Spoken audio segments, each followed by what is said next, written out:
नमस्कार, मी भाग्यश्री प्रधान. माझा महाराष्ट्र न्यूजमध्ये आपलं स्वागत करते. चला पाहूया आजच्या महाराष्ट्रातील महत्त्वाच्या काही बातम्या. भवरखेड येथे बनावट दूध निर्मितीवर कारवाई. 266 लिटर भेसळयुक्त दूध नष्ट.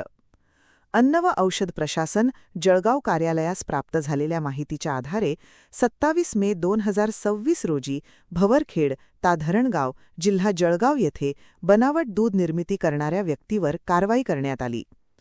सोमनाथ आनंदा माळी वय 30 यास खाद्यतेलाचा वापर करून बनावट दूध तयार करताना अन्न व औषध प्रशासनाच्या पथकाने रंगेहात पकडले. तपासणीदरम्यान रिफाइंड पामोलिन तेलाचा वापर दुधातील वसा फॅट वाढविण्यासाठी करण्यात येत असल्याचे निष्पन्न झाले. या कारवाईत 2 गायीच्या दुधाचे तसेच 1 खाद्यतेलाचा नमुना विश्लेषणासाठी घेण्यात आला. तसेच उर्वरित अंदाजे 266 लिटर भेसळयुक्त दुधाचा साठा पंचभवरखेडेचे पोलीस पाटील रेखा नंदकिशोर पाटील व ग्रामस्थांच्या उपस्थितीत नष्ट करण्यात आला. कारवाई दरम्यान आरोपी सोमनाथ आनंदा माळी हा लघुसंख्येसाठी जात असल्याचे सांगून घटनास्थळावरून पसार झाला.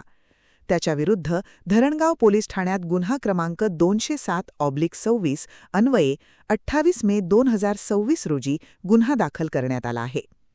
विशेष म्हणजे संबंधित व्यक्तीविरुद्ध यापूर्वीही दुधात भेसळ केल्याप्रकरणी पोलीस व अन्न व औषध प्रशासनाने संयुक्त कारवाई केली होती. त्या प्रकरणी धरणगाव पोलीस ठाण्यात प्रथम खबरी अहवाल 29 जुलै 2025 रोजी दाखल करण्यात आला होता. त्यामुळे संबंधित व्यक्ती वारंवार अशा प्रकारचे गुन्हे करत असल्याचे स्पष्ट झाले आहे. ही कारवाई अन्न व औषध प्रशासनाचे आयुक्त तुकाराम मुंडे IAS तसेच सहआयुक्त अन्न SR करकाळे नाशिक विभाग यांच्या मार्गदर्शनाखाली करण्यात आली. कारवाईत सहाय्यक आयुक्त तथा पदनिर्देशित अधिकारी दीनानाथ शिंदे, अन्न सुरक्षा अधिकारी किशोर साळुंखे, शरद पवार व आकाश बोहाडे यांनी सहभाग घेतला. परिसरात कुठेही बनावट दूध अथवा अन्न भेसळीचे प्रकार आढळल्यास नागरिकांनी 1800-222-365 या टोल फ्री क्रमांकावर संपर्क साधून सहकार्य करावे असे अन्न व औषध प्रशासनातर्फे करण्यात आले आहे. अन्न व औषध प्रशासनाचे आयुक्त माननीय श्री तुकाराम मुंडे सर व सहआयुक्त अन्न नाशिक विभागाचे SR करकाळे सर यांच्या मार्गदर्शनाखाली जळगाव कार्यालयातील अन्न सुरक्षा अधिकारी आकाश बोराडे, शरद पवार व किशोर साळुंके आम्ही सर्वजण भवरखेड तालुका धरणगाव जिल्हा जळगाव या ठिकाणी मिळालेल्या गुप्त माहितीच्या आधारे प्रत्यक्षात जाऊन पंचासमक्ष पाहणी केली असता त्या ठिकाणी सोमनाथ आनंदा माळी हा व्यक्ती खाद्यतेलापासून दुधामध्ये दुधाचा वसा वाढवण्यासाठी त्याची तो भेसळ करत होता आणि ते आपण रंगहात पकडलं त्याला आणि त्याच्याकडनं ते प्रात्यक्षिक पण करून घेतलं.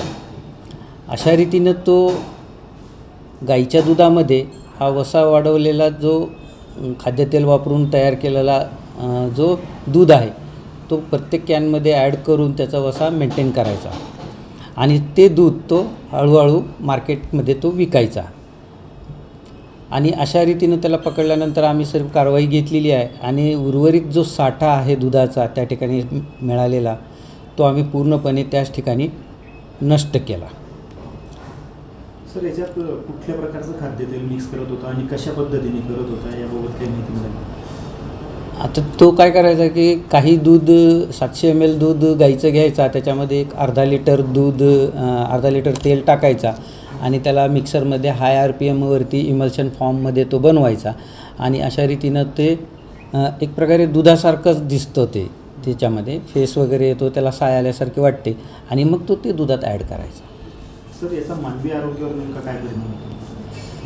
ॲक्च्युली कसं आहे की याचा मानवी आरोग्यावर निश्चित परिणाम होतो. दुधाचं मध्ये जे असलेलं वसा नॅचरली असतो त्याचं मेल्टिंग पॉईंट 26 असतं आणि हे खाद्यतेल आपण डायरेक्टली जर का अशा माध्यमातून या भेसळीच्या माध्यमातून खाल्लं तर आपलं निश्चित आरोग्यावरती परिणाम होतो. सर, आरोपीने घटनास्थळावरून पळ काढलेला आहे.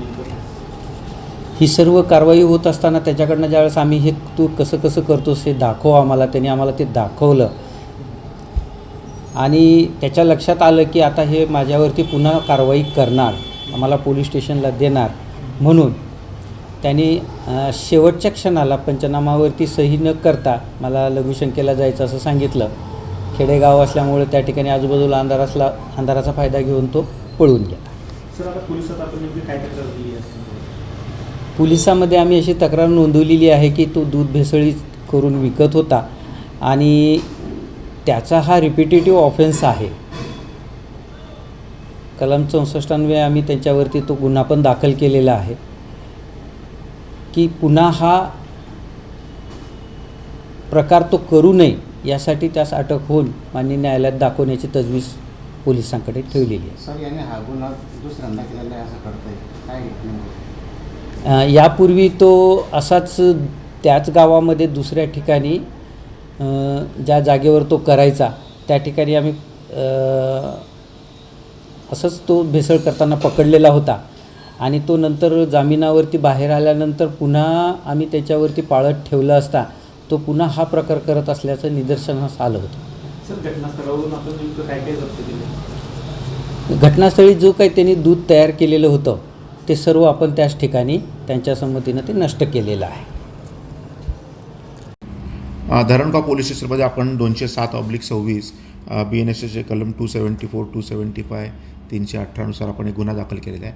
ही जी रेड होती ही अन्न व सुरक्षेच्या अधिकाऱ्यांनी केलेली होती आणि नंतर त्यांनी FIR पोलीस स्टेशनला दिलेला आहे. याच्यामध्ये एक मोडच अशी आहे की पाम ऑइल संबंधित जो आरोपी आहे त्याचं नाव आहे सोमनाथ माळी, हा त्या पाम ऑइल दुधामध्ये मिक्स करायचा आणि दुधाचं फॅट आणि घट्टपणा वाढवायचा. तर या स्पॉटवर एकूण 200 लिटर आपल्याला असं डुप्लिकेट दूधच म्हणावं लागेल असं आपल्याला मिळालेलं आहे, जे अन्न व सुरक्षेच्या अधिकाऱ्याने ऑन स्पॉट नाश केलेला आहे आणि त्याचा पंचनामा केलेला आहे. याच्यामधला आरोपी जो आहे हा दुसऱ्यांदा याच्यावर हा गुन्हा दाखल आहे. 2025मध्ये पण त्याने सेम याच्यामध्ये असाच गुन्हा केला होता. त्याच्यामुळे आम्ही आता त्याला तात्काळ अटक करण्याची प्रक्रिया करत आहोत आणि त्याचा जो पहिला बेल होता तो देखील आम्ही कॅन्सल करणार आहोत. ओके. तर या होत्या आजच्या घडीच्या महत्त्वाच्या बातम्या. आपल्या सूचना, प्रतिक्रिया आणि बातम्यासाठी खालील दिल्या नंबर्सवर संपर्क करा. आजसाठी इथेच थांबूया. आपण पाहत रहा माझा महाराष्ट्र न्यूज, सामान्य माणसाचा बुलंद आवाज. नमस्कार.